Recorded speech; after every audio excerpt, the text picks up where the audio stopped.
What's up? This is Rob from the Boardr, and in this segment we're going over the additional features in the Boardr Live.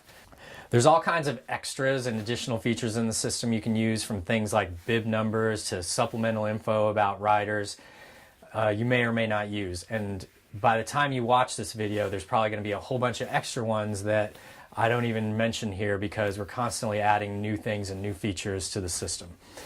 There are a couple that I want to go over with you right now. In the sample event we set up in the previous video, we have our start list here where Tyler is going first, Jockey's going second, and then we got Ryan, Hugo, and Scott.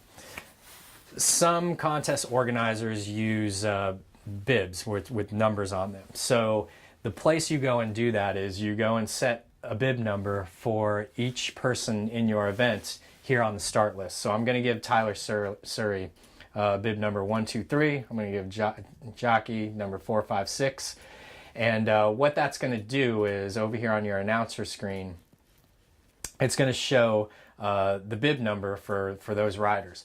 The judges also over here have access to that bib number. So if you're running a snowboarding contest where the judges are half a mile away from the rider and they can't tell who it is, of course they're going to go by the bib number and use the bib number for judging.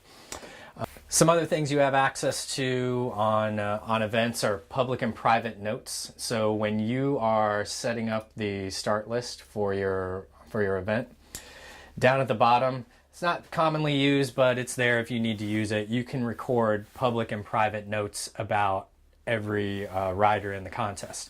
Public notes can be things like, he just won the Boardr last year, or just came off an injury and this is his first contest in a year, or whatever.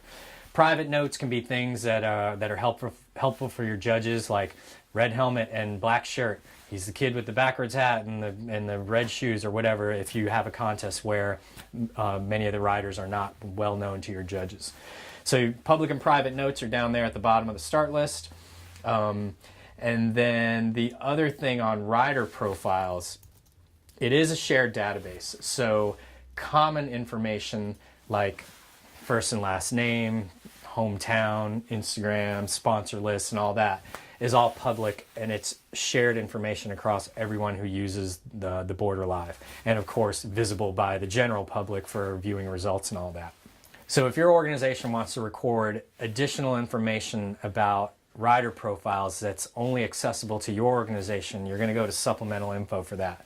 So as an example, on my profile here, I'm going to go to manage supplemental info, and you can see that behind the scenes, accessible only to the Boardr, my organization, we're recording email and phone number for all of these rider profiles. We might record additional things like 1099 data, insurance information, and all that. That will only be accessible to people in your organization and not system-wide to everybody who uses the Boardr Live.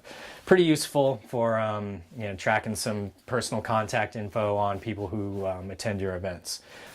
So that's it for the additional features as of now. By the time you see this, as I mentioned, there's probably going to be a whole bunch more. We're constantly updating and improving and adding new things to the Boardr Live. Once again, I'm Rob at theboardr.com. Hit me up with any questions. Thanks for checking it out.